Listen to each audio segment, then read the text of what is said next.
I grew up in South Omaha in one of those big two-story houses. And in those days, the basements weren't finished much, at least ours wasn't. We'd go down there, and it was musty smelling, kind of. There was very little light at all. And we even had a fruit cellar back in there. Well, you had to go down there. Every once in a while, laundry was down there. But we didn't have a switch at the top of the steps.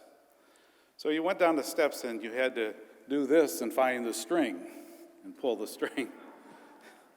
Well, when you're a little kid and you're going down to a deep dungeon of a basement, it's a little bit scary.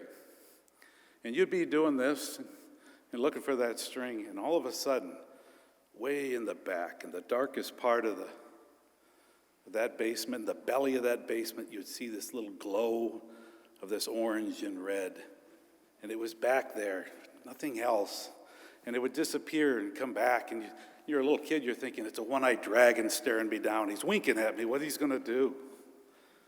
It wasn't a dragon. That was Dad puffing on a Chesterfield. Now, I don't even know if they make Chesterfields anymore, but nonetheless, that's where Dad went sometimes to escape. And when you're younger, you think, what's he doing in that crazy basement back there all by himself in the dark? But he had 9 kids. I would hide 2. But he went there to escape. And I think some of us have that in us, that we find a place to escape. Some read a book in a nice quiet place. Some have hobbies, maybe. Some go for a walk in the woods or do gardening. Whatever it is, it takes you away and refreshes you and clears your mind of this world is going around you, whether it's work that's overwhelming you or school or children. Whatever it is, it's good to escape, and psychologists think it's very good for us. It's something we should do. Winston Churchill, in the middle of World War II, bombs coming down on London, would go out into the countryside and he would paint. He would escape to paint. He wasn't much of an artist. That's what he did. It's a good thing. It clears our mind of all the stuff that's going on around us. But there's a trap. Escapism has a trap. And that's when some folks are leaving reality and they try to escape what's going around them, but they don't exactly know what to do or how to do it. So they get caught up in kind of personal pleasure kind of things. You know, 1 beer with the boys after work turns into 5 beers with the boys after work, which talks about every day about beers after work, and all of a sudden escapism has turned into alcoholism, or maybe drug addiction, or addicted to pornography or gambling, or anything else that takes people away from the reality. And if you look around the world today, it seems that people are confused. They don't know what the reality should be, and they escape into the wrong thing, and they fall into the trap. Whatever it is that takes them away from that reality. It seems to be more and more in society today. Now, I think there's, a way out if you seek help, if you're there.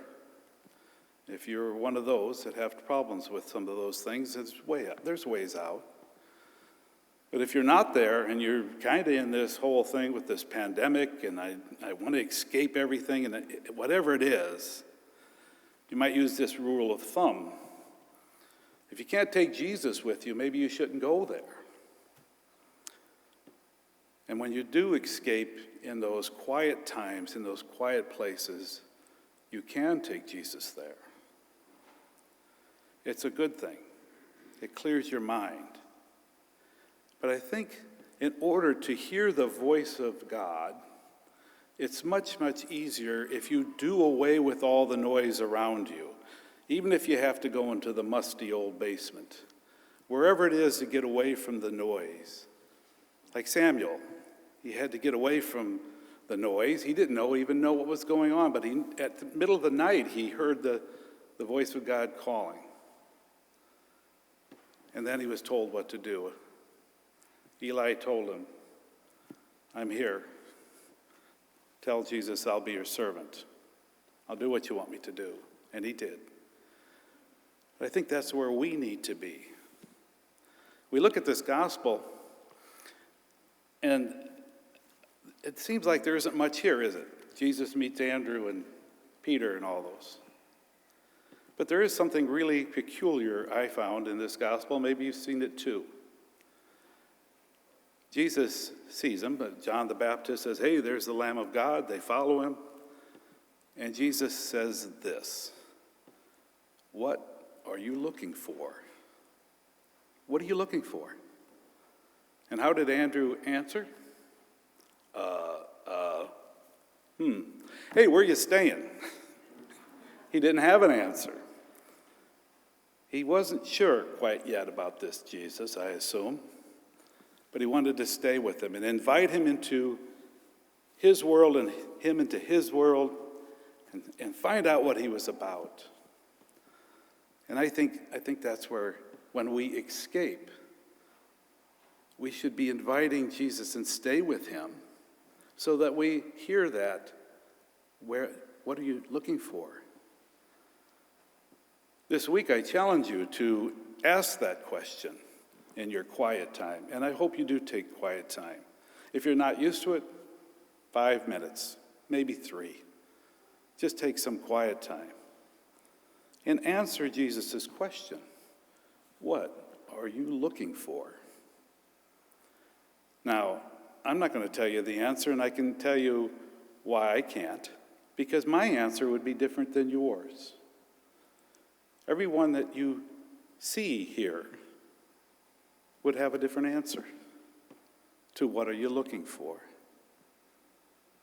So I encourage you to take that time in these crazy times. Turn off that television or whatever it is that's distracting you. Get away from the noise and the commotion. It could be the other room. It could be for a walk. Whatever it is, go to your musty old basement if you have to. Ask Jesus, can I come stay with you? Could you come stay with me? And then try to answer that question. What are you looking for?